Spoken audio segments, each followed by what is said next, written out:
No somos personas perfectas, que ya lo habíamos averiguado todo.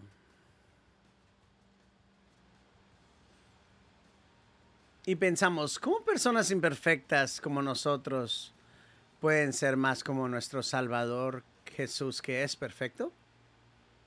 Gracia desordenada.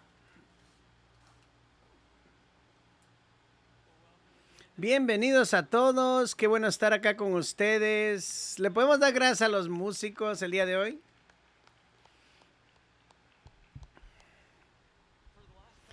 Por las últimas semanas hemos estado en una serie que se llama Gracia Desordenada, porque si tú no te has dado cuenta y tú miras alrededor del mundo o te detienes un momento y ves tu vida y no te puedes resistir, pero ver que hay tanto desorden, somos imperfectos, desordenados y muchas veces las personas en la iglesia uno dice, yo no puedo traer mi desorden aquí, tengo que eh, verme diferente porque necesito ser aceptable a Dios. Mike Jackana le dice, algunos de nosotros realmente creemos que hasta que elijamos la forma correcta de vivir, Dios no nos puede elegir, que hasta que no limpiemos el desorden, Jesús no tendrá nada que ver con nosotros. El opuesto es verdad. Hasta que admitamos que somos un desastre, Jesús no tendrá nada que ver con nosotros. Una vez que admitimos lo desagradable que somos, poco atractivos o perdidos, entonces Jesús viene. De acuerdo al Nuevo Testamento, Jesús es atraído a lo que no es atractivo. Prefiere a los perdidos, a los pecadores en vez de los ganadores o a los rotos y el desorden en vez de lo que está ordenado.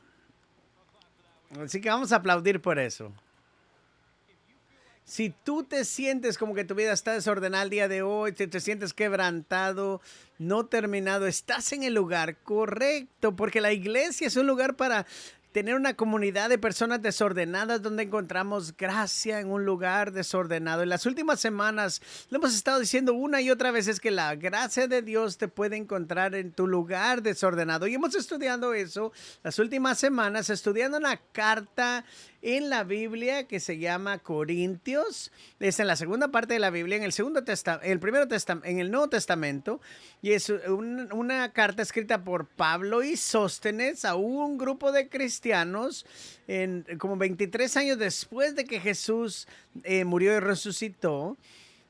Y estudiamos la vida de estas gentes, de que ellos tenían tal vez una de las iglesias más desordenadas. Tenían personas que se emborrachaban en la comunión, tenían prácticas paganas sexuales en el templo, se demandaban los unos a los otros, decían que la resurrección no existía y gritaban y se hablaban unos a los otros en medio de la alabanza. Y en el versículo 5 nosotros vemos que Pablo habla esto y dice, he oído que hay un hombre que hasta tiene por mujer la mujer de su padre.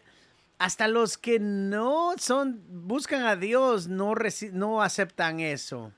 Esta es una iglesia desordenada. Si tú has visto a personas que dicen, yo quisiera que volviéramos a ser como la iglesia antigua, yo les apuesto que no han leído Corintios últimamente.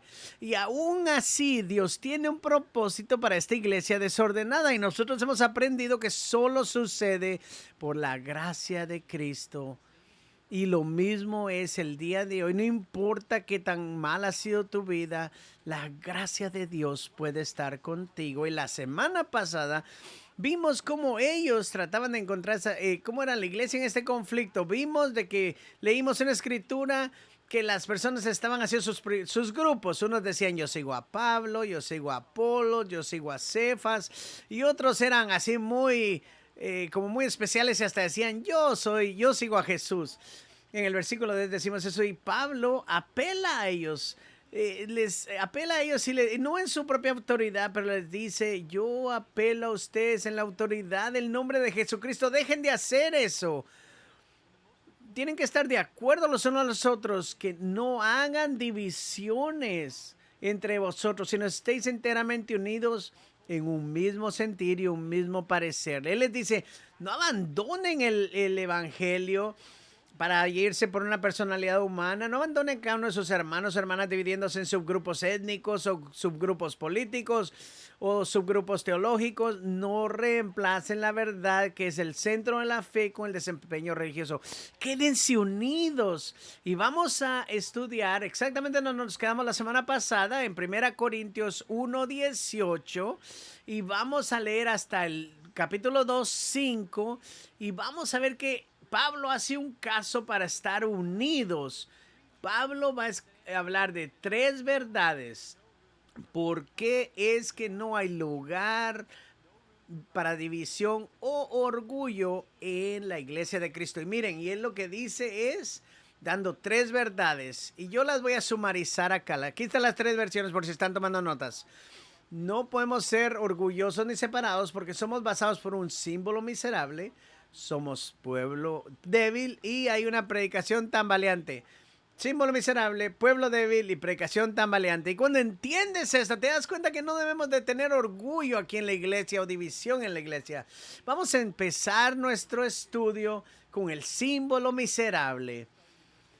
Vamos a leer 1 Corintios 1:18. Por el mensaje de la cruz es tontería a aquellos que no lo creen, pero es salvación en el poder de Dios. Y esto es algo que se nos habla en el centro del predicar a Jesús. Está la cruz donde Dios está diciendo: yo te amo, no importa qué tan mala haya sido tu vida, yo te quiero en mi familia, no importa cuánta gente te ha dicho que no tienes cabida aquí, yo te quiero perdonar, yo quiero ser tu salvador. Y para nosotros eso suena muy bello y a veces hasta cantamos cantos de esto. Hay un canto muy famoso que dice: cuando yo estudio la cruz bellísima, pero esa no era la vista o en la opinión de la gente en el pasado. Estar en la cruz no era algo maravilloso. La cruz era un instrumento de asesinato y la crucifixión la miraban como algo malísimo. Y miren lo que decía Cícero: el castigo extremo y definitivo de los esclavos, la pena más cruel y impugnante. Josefas, un historiador judío, dice: la crucifixión es una de las muertes más lamentables. Y esto es lo que dice Pablo. Esto es un símbolo miserable. Y esto viene de la palabra moria, o morón, o morónico, o como tonto en español. Y Dios está siendo asociado con algo malo, despiadado, feo. Y la cruz incluso era de algo degradante. Las personas te criticaban si tú te asociabas con la Biblia, con la cruz. ¿Cómo era que uno podía ser muerto en una cruz y era romano? Eso era humillante. Para los griegos creían que eso era horrible si te mataban así. Y miren lo que escribe este estudioso: imagínense a alguien en una cena de moda que se desarrolla en alta voz y cuenta cómo ha visto ratas comerse el cuerpo de un perro muerto en la calle. Ese es el tipo de impresión que dejarías al ponerte de pie en público y hablar de alguien crucificado. La crucifixión era miserable y no era algo bueno. Y vamos a ver, si vas al versículo 23, 1 Corintios 1:23, dice Pablo: pero nosotros predicamos a Cristo crucificado, piedra de tropiezo para los judíos y necedad para los gentiles. Esta palabra piedra de tropiezo viene de la palabra griega escandalón, o como escándalo, y nos da la idea de cómo la gente veía esto en el pasado. Dios murió por nosotros. Oh, no podemos hacer eso. Eso es más abajo de lo que hubiéramos pensado. Nosotros vivimos en un tiempo donde la cruz se ha vuelto bien popular. Hay gente que la tienen tatuada en su piel porque le significa algo a usted, para ustedes. Alguien la tiene como una cruz, que tiene la cruz. Pero esta no es la manera como el mundo antiguo lo veía. En ese tiempo decían: ¿cómo es que un Dios se va a humillar a morir en una cruz? No. Recientemente estaba mirando un debate que había sucedido y que te da una imagen de cómo este proceso funciona en la mente de una gente. La discusión era entre Richard Dawkins, que es el autor de la Disolución de Dios, es un profesor de la Universidad de Oxford, y él estaba debatiendo con John Lennox, que es otro profesor de la Universidad de Oxford, profesor de matemáticas y creyente de Jesús. Y en un punto, Dawkins, el cual es un ateo, está hablando en un discurso y dice, y en el momento Dawkins dice esto, él cree que el creador del universo, el Dios que diseñó las leyes de la física, las leyes de la matemática, las constantes físicas, el que diseñó los parsecos del espacio, miles de millones de años de luz de espacio, miles de millones de años de tiempo en este modelo de la ciencia física, este genio matemático no podía pensar una mejor manera de librar al mundo del pecado que llegar a una pequeña lugarcito en el cosmos y hacerse torturar y ejecutar a sí mismo para poder perdonarse a sí mismo. Eso es profundamente no científico, sino que es minuto, mezquino, pedante, y eso es lo que dijo Dios acerca de John Lennox. Si ustedes se dan cuenta en las palabras de Richard Dawkins, ustedes se ponen a pensar de que, wow, ¿cómo es lo que él está pensando? La cruz no es un lugar donde Dios se va a mostrar en la cruz, ni una cosa, alguien que se va a hacer miserable ahí. Y aún así sucedió. Y eso es lo que Pablo está diciendo. No hay lugar para orgullo ni división, porque el centro de nuestra creencia es algo miserable, que es la cruz. Y de eso debemos de nosotros pensar. Hay una palabra de precaución acá. No debes de sustituir la cruz por nada. No debes de poner personalidades famosas en vez de la cruz, o promesas de salud y de riquezas. Nada puede reemplazar el poder de la cruz y lo que el Señor hizo allí. Y yo me pongo a pensar que una de las grandes tentaciones para los cristianos a través de la historia es que nosotros queremos reemplazar la cruz con algo más popular. Y sí habían cosas más populares para poder cimentar la fe en Dios. Y nosotros las encontramos en esta sección de la Escritura. Hay dos grupos que se mencionan constantemente acá en 1 Corintios. Son los judíos y los gentiles o los griegos. Miren lo que dice en el versículo 22. Porque en verdad los judíos piden señales y los griegos buscan sabiduría. Desempaquemos esto, porque yo creo que estos son los dos grupos que tal vez esperaban de que Jesús regresara o Dios regresara diferente. Y se le habla esto a los corintios. Primero, los judíos demandaban señales. Si tú eras judío en ese siglo, tú esperabas de que Dios se mostrara con unas señales poderosas. Porque si lees el Antiguo Testamento, te puedes dar cuenta de que de esa manera Dios se mostraba. Dios vino como un libertador grandísimo y poderoso, dividiendo el mar, destruyendo a los ejércitos de Faraón. Y en este momento ellos decían que Dios va a destruir a César, a Roma, y eso es lo que ellos querían, que le diera poder político a Israel, y eso esperaban de Jesús. Miren lo que dice Mateo 16. Los fariseos y saduceos se acercaban a Jesús a ponerle a prueba y le pedían que les mostrara una señal del cielo. Y Dios se muestra de una manera poderosa a nosotros. Y esa es la manera, es como nosotros a veces pensábamos. Y nuevamente, cuando Jesús muere en la cruz, ellos dijeron, Él no es el Mesías, eso no puede hacer Dios. Y hasta se burlaban de él. En Mateo 27 dice, los que pasaban le injuriaban, meneando la cabeza y diciendo, ¿cómo es que Él va a destruir? ¿Cómo es eso? Que se baje de ahí. Muéstranos una prueba. Y para los griegos no era exactamente una señal la que ellos querían. Los griegos querían que Dios se mostrara en sabiduría. Si se recuerdan, en la cultura grecorromana encontramos uno de los pensadores más famosos y filósofos del tiempo, por ejemplo, como personas como Sócrates, Aristóteles, Sócrates, en los siglos después de Jesús.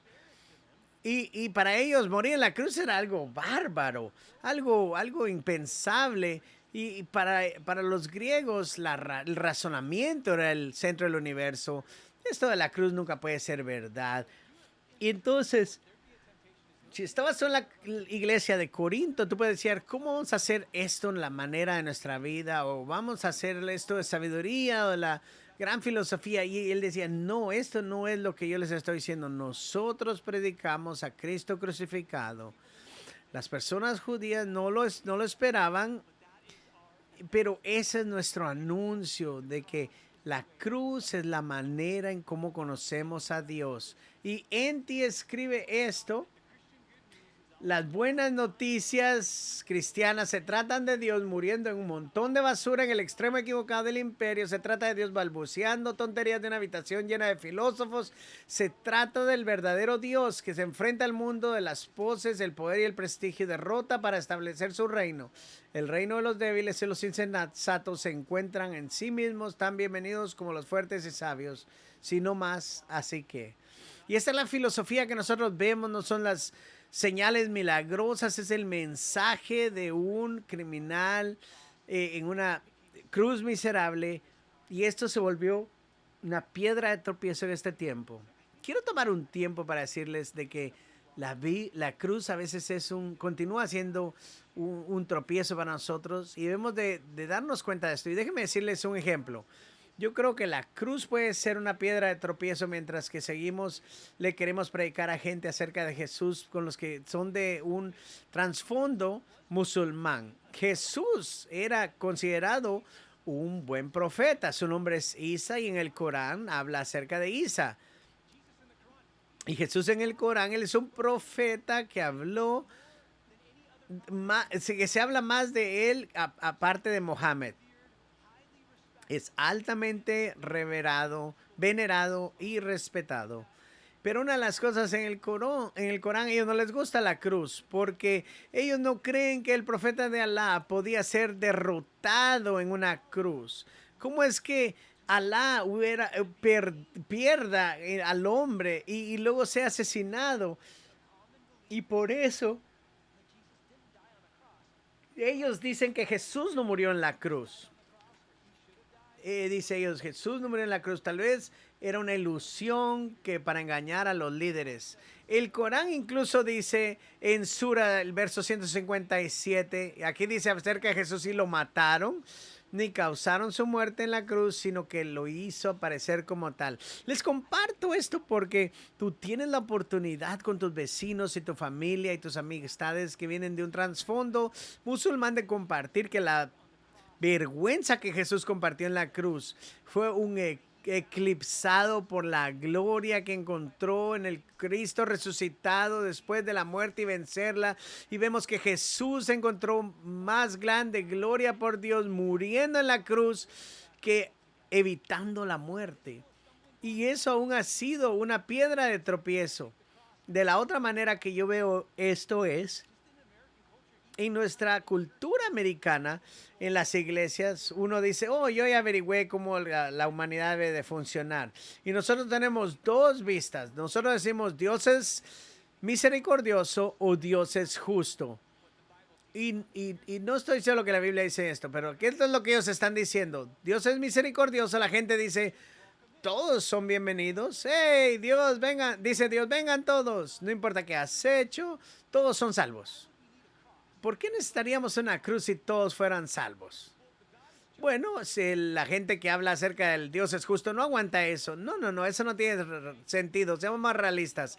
No podemos traer a cualquier persona o que Hitler se salga con lo suyo de no ser castigado. No. Tú tienes que ser bueno para ser salvo. Y no podemos realmente dejarnos sin consecuencias. Entonces pensamos, ¿qué tan buenos necesitamos ser buenos? Y una de las cosas de los problemas con punto de vista es de que algo que se pone muy popular es de que la imagen de la justicia, imagínense, la justicia se toma como dos pesas y trae la totalidad de lo bueno tuyo en un lado y la totalidad de lo malo en el otro lado, y esperas que lo bueno sea más que lo malo y entonces vas a ser considerado bueno, pero realmente eso no es así. Y les quiero decir de que el problema que esto nos trae es la respuesta con la cruz. Y esto es lo que hace la cruz, que en la cruz no se dice, trae todo lo bueno y trae todo lo malo. No, no, no. Dios está diciendo, trae todo lo malo. Porque en la escala yo soy santo y tú nunca vas a ser lo suficientemente bueno en esa pesa. En cambio, Dios dice, no te está diciendo, enséñame lo bueno tuyo. Dios te va a enseñar qué tan bueno yo soy. Miren lo que dice en 2 Corintios 5:19. Dios estaba en Cristo reconciliando al mundo consigo mismo, no tomando en cuenta a los hombres sus transgresiones, y nos ha encomendado a nosotros la palabra de reconciliación. Dios es todo misericordioso y todo justo. ¿Cómo puede ser eso? Si tú te pones a pensar, ¿no será que la justicia es darle a alguien lo que lo merece? ¿Y no es ser misericordioso no darle a alguien lo que merecen? Sí. Y entonces esas dos cosas son opuestas. Entonces, ¿cómo encajan juntos? Exactamente. Y la respuesta es, puede funcionar si hay un sustituto. Si alguien dice, yo voy a agarrar una de esas dos, y esto es lo que Jesús hizo en la cruz. Jesús dijo, Él muere en la cruz por todo lo malo, por toda la maldad del mundo, y dice, yo voy a tomar la justicia y tú agarras la misericordia. Y encima de eso te voy a dar la gracia también. Y por eso, hermanos y hermanas, yo les digo que la cruz, aunque sea un símbolo miserable en este mundo, se ha vuelto algo bello para nosotros. Y por eso es que la iglesia de Cristo no puede moverse más allá. Gordon Fee dice, para moverte más allá de la cruz no es moverte más allá como volverte más inteligente, sino abandonar a Cristo totalmente. Ahí hay un símbolo miserable y Dios lo usó para rescatar al mundo y no deja lugar para orgullo ni división. Segundo,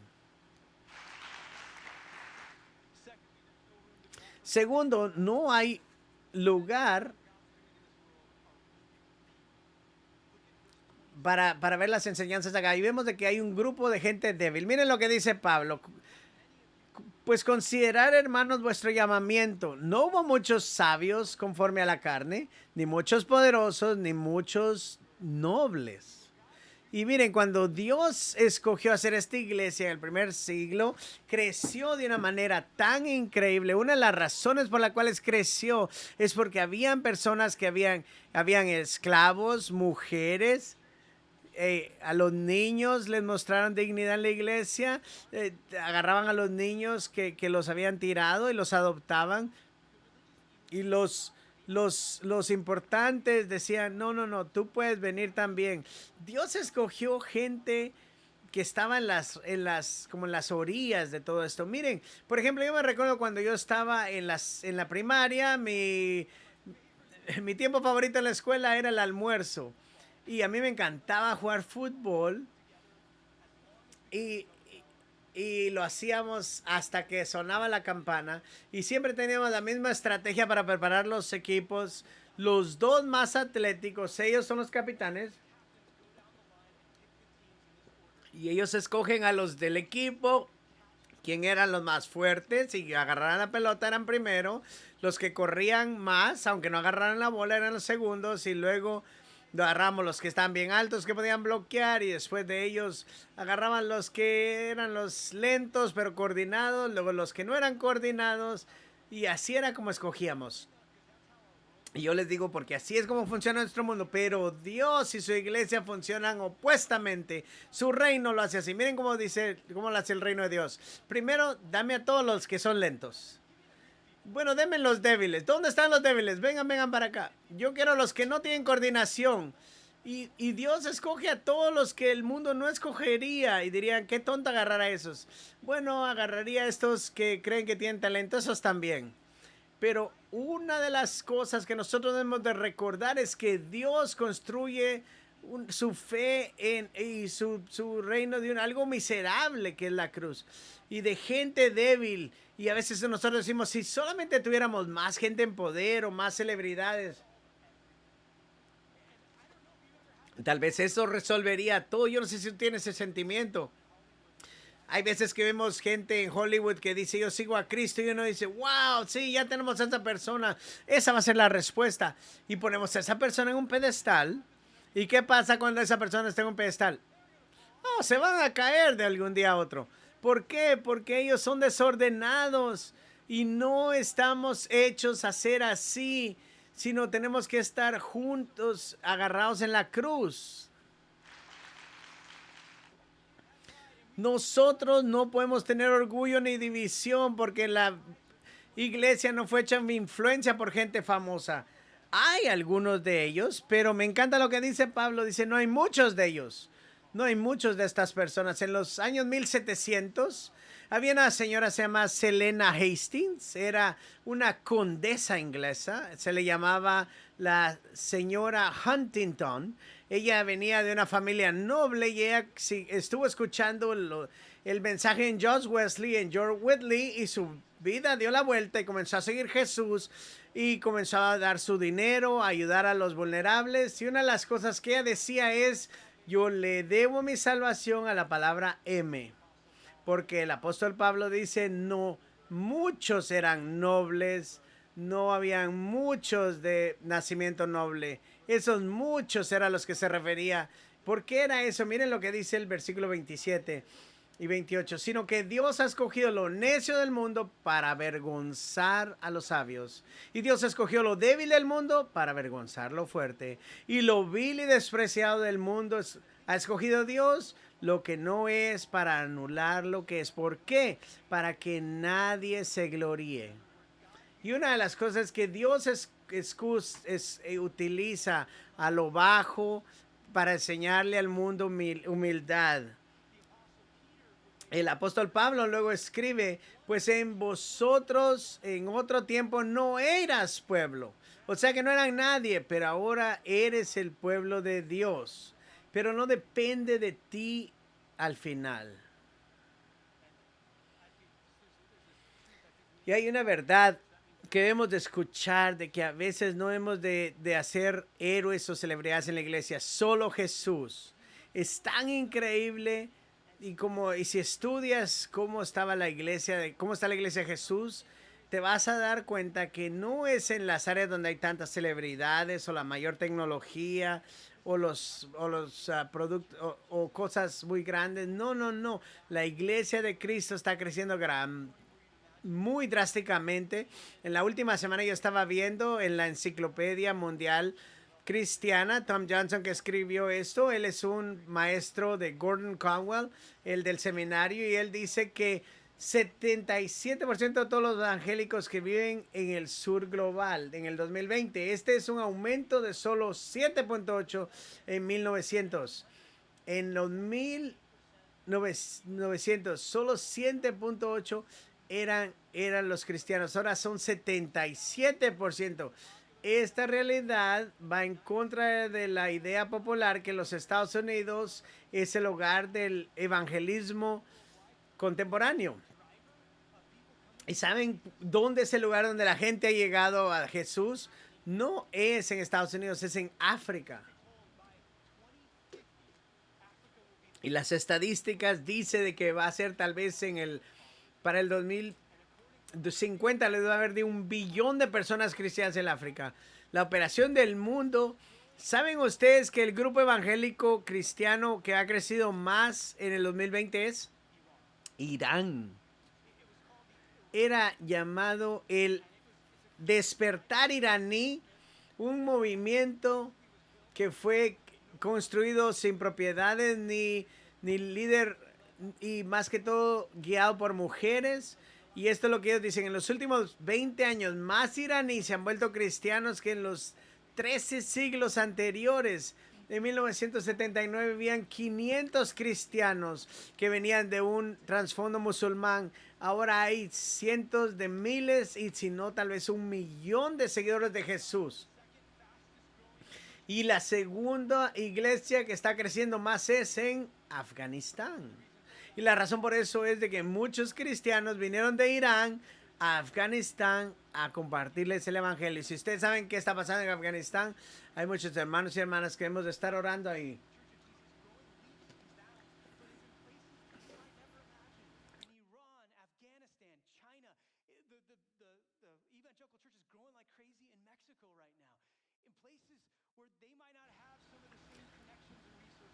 Y la iglesia de Cristo ha estado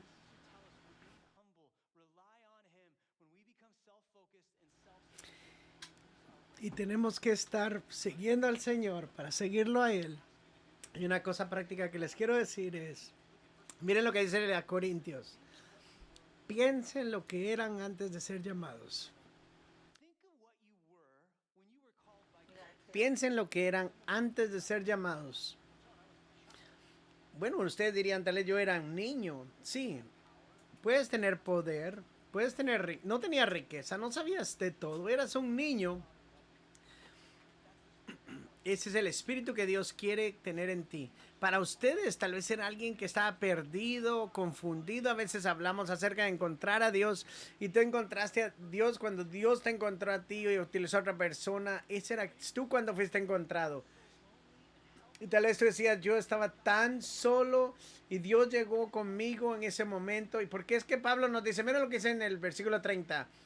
Es por la obra de Él. Es por Él que estás en Cristo, el cual se hizo para nosotros sabiduría de Dios y justificación y santificación y redención.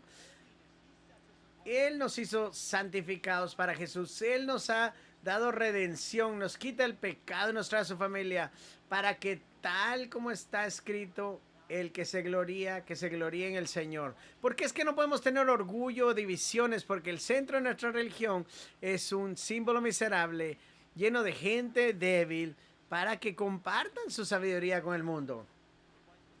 Y luego, antes de cerrar, ¿qué es la tercera?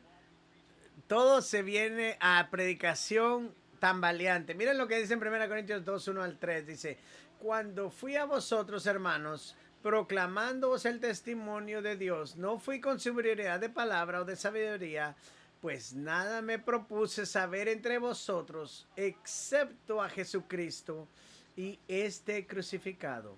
Y estuve entre vosotros con debilidad y con temor y mucho temblor. En otras palabras, él les estaba diciendo, mi predicar es tan valiente. Y los corintios lo sabían, ellos lo veían en él, porque cuando él escribe otra carta, él les dice como un espejo lo que ellos les decían. Y él les decía, no se preocupen por Pablo, las cartas son severas y duras, pero la persona física es poco impresionable y la manera de hablar menospreciable. Es como que alguien te dijera, cuando tú le hablas, que te dijeran, o sea, como así como ustedes, algunos cuando han venido a la iglesia después de estar mucho tiempo en línea y me conocen en persona, me dicen, oh, qué bueno conocerlo. Usted se ve más chaparrito de lo que pensé que era. Y les digo yo que yo acepto eso de que es muy débil y que habla mal. Pablo se quedó con esto. Miren lo que él dice en esta sección. En el capítulo 4. Pues por la mucha aflicción y angustia de corazón os escribí con muchas lágrimas. Pero no entristezcáis, sino que espero de que la fe de ustedes no esté en la sabiduría, sino en el poder de Dios. Nunca deben de utilizar una personalidad o una comunicación persuasiva. Tu fe debe de estar fundada y ese es el poder de Dios, y el poder de Dios está en Cristo Jesús y Cristo Jesús crucificado. Y Pablo dice, yo sé que Dios puso ese predicar tambaleante en mí y tal vez era un poco de que le faltaba confianza, pero todo esto tal vez nos pasa aún así el día de hoy. ¿Qué pasó después de 150 años de cómo Dios ha alcanzado a los Estados Unidos después de 150 años y evangelistas? Por ejemplo, D.L. Moody, Billy Sunday y Billy Graham. Todos ellos tenían su manera de comunicarse, pero todos fueron acusados de ser muy simplistas. ¿Por qué? Porque ¿cómo ellos se enfocaban? Ellos se enfocaban en la cruz de Cristo, y hablo de estos tres porque yo les quiero hablar a ustedes, predicadores. Cuando Pablo dice predicar, no significa que tú vas a estar parado en un escenario, sino viene del griego kerugma, que es anunciar. Cada uno de ustedes son personas que tal vez ustedes se sientan débiles o que tienen un predicar tan valiente. Pero miren lo que dice Pablo, dice, lo que dice Jesús, se les dice, ir a todo el mundo y predicar el evangelio a toda criatura, que Él fue crucificado por nosotros, fue justo, perfectamente justo y misericordioso. Y yo quiero cerrar el día de hoy preguntándote a mis amigos y compañeros predicadores, ¿Quién tú crees que esta semana el Señor te está trayendo a ti para que tú compartas de su mensaje? Aunque tú te sientas débil o con piernas tambaleantes. Pero aquí está el mensaje a través de la cruz. Dice, yo te amo, no importa qué tan desordenada esté tu vida. Yo te quiero en mi familia, no importa cuánta gente te haya hecho a un lado. Y yo te perdono, no importa lo que hayas hecho. Si Dios puede tomar algo tan miserable como una cruz y volverlo algo maravilloso, Él puede tomar gente débil y tan valiente como nosotros para transformar vidas. Amén. Oremos. Padre, gracias porque tu amor por nosotros continúa viniendo a nosotros, aunque a veces nos sentimos desordenados y no dignos, y aún así tú nos sorprendes. Y hoy, Señor, confesamos que hay orgullo en nuestro corazón, hay divisiones que hemos permitido que sucedan. Y hoy, Señor, confesamos de que no hay lugar para eso, porque nosotros te lo debemos todo a ti. Dios, te pedimos que nos muestres cómo compartir el Evangelio. Toma este tiempo en esta semana para que podamos continuar cambiando vidas. Y con tus ojos cerrados y tu cabeza inclinada, si este es el tiempo y tú dices esto es para mí, la cruz es para mí, dile a Dios en tus pensamientos, yo traigo todo esto a ti. Voy a parar de tratar de hacer todo bajo mis propias fuerzas, sino darme a ti. Perdóname, dame tu misericordia. Dame tu Espíritu Santo, utilízame en este mundo. Yo soy tu hijo. En el nombre de Jesús. Amén y amén. Mis amigos, gracias por estar acá con nosotros. Si podemos orar por ti, tenemos un equipo de oración en línea y un grupo de personas acá que pueden orar por ti. Si eres un huésped o en línea, tenemos un regalo. Ve al cuarto que se llama Guest Central. Acá tenemos un regalo para ti. Que Dios les bendiga y que tengan una linda semana.